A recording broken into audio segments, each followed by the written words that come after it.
wondering if there was a free bowl of soup, perhaps. I believe the hat was the bowl, indeed. A nice bowl of chowder. Some nice grilled cheese to dip into that with the hat. Draymond giving way to his teammate, Steph Curry, now at the podium. Steph also donning a hat, not quite as fancy, but nonetheless, Steph Curry and the Warriors up 2-0. Do you think that's possible? I mean, we haven't won anything, really. We took care of home court advantage, which is what we're supposed to do.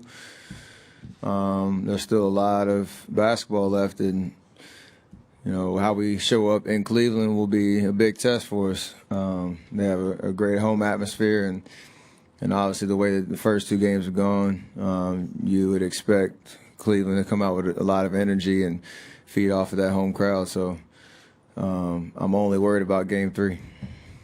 If it was for you, who's the MVP of your team right now? I mean, you could pick from a lot of guys. Draymond, what he did tonight, Sean, what he did in Game 1, Andre with his defense on LeBron, Clay making timely shots. We're doing it by committee, and everybody is playing their role. The crazy thing is we can all play better. So we got to continue to play the defense that we're doing, and individuals will shine along the way, and that's what we're about. Same row to the right. Go ahead.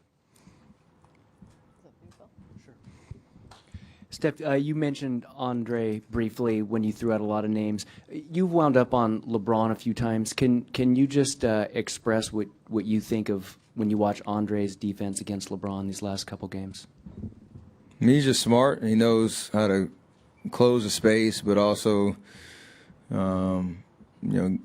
give some room to move his feet and stay in front of him, and obviously use his hands and get deflections and get steals. So you kind of underestimate his length when he's guarding you, because he can be 2 feet off of you and still impact the ball and contest shots, and he's obviously not going to give any ground if you try to go through him. So he's done a great job, and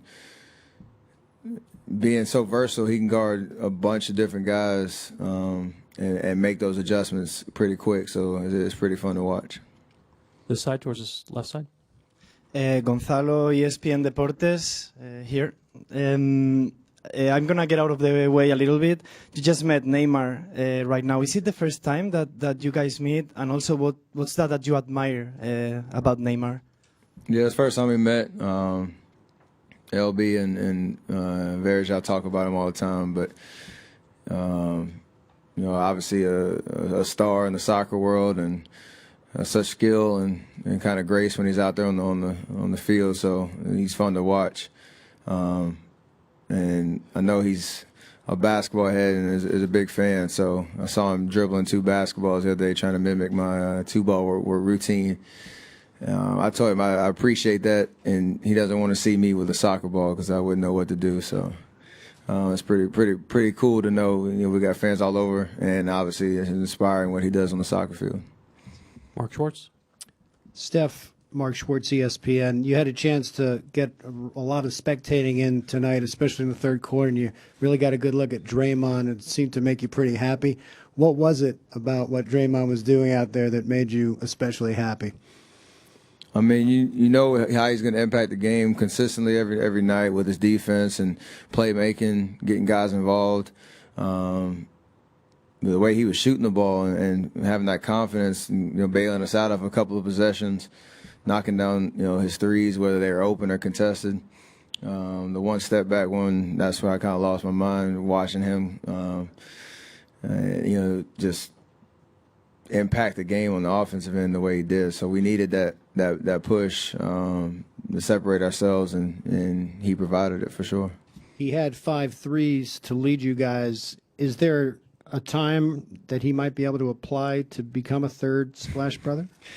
It's been 3-4 years, over 4 years he's been with us, so I want him to keep shooting. We got some work to do, though. Michael, back left. All right, thanks. Steph, Michael Grange from Sportsnet. These 2 games, you and Clay haven't really been the Splash Brothers, at least statistically, and yet you've won the 2 games fairly easily. Do you think for it's a nice thing. It's a good thing. People are recognizing that you don't go 73-9 without a pretty full contribution from people the casual fan might not recognize. For sure, that's what we're about. I mean, if you watch us play, you know how we get the job done.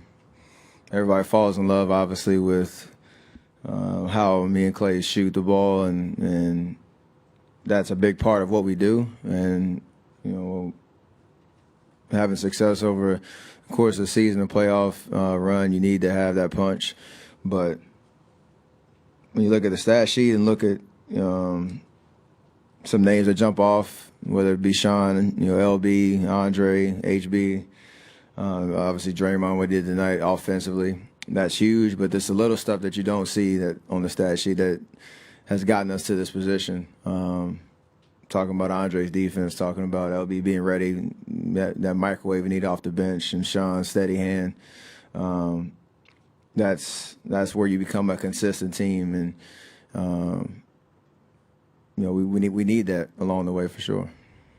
Tim standing on the left. Tim Kawakami, Mercury News. Steph, late in the game, one of the late timeouts, you might have been out of the game already. Draymond pulled you aside, had a real long talk with you out in the middle of the court there. What was that about? Was that about the whole series? Was that about where you are? Generally, what was that conversation about? I mean, the overall theme was we have each other's backs, and the way that we're playing right now is great, and we're obviously closing on a second win, but there's a long way to go. And me and him need to continue to bring energy and just do what we can to focus on Game 3 and not getting ahead of ourselves. So he did a great job of really all night kind of being vocal, you know, allowing us to stay in the moment and understand we did what we're supposed to do, take care of the home court. But Game 3 is when it'll be a big test. Tom on the right side. Tom Haberstroh, ESPN.com. Steph, no team in the last 25 years has won a finals game with as few as 7 made free throws. Do you guys take pride in doing things differently or winning differently than teams in the past? I mean,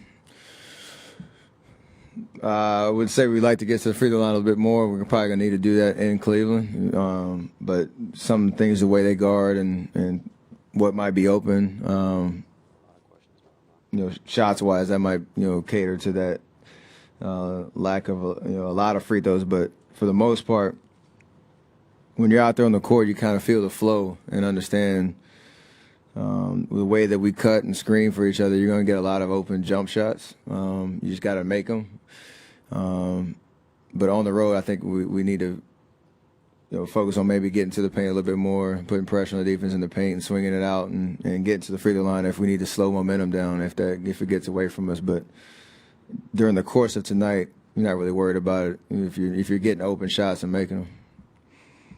Fourth row on the right. Steph, you guys were down 6 early in the second, and then you went on this 20-2 run. Crowd got totally into it. What happened? What was that like? And are you surprised at winning these 2 games by a combined 48 points? I mean, not surprised that we won, but obviously, yeah, the margin is nobody would have guessed that coming in. But every game is different in the playoffs. You can't really rely on the fact that the margin is what it is. Game 3 is going to be totally different, and we need to play like that for sure.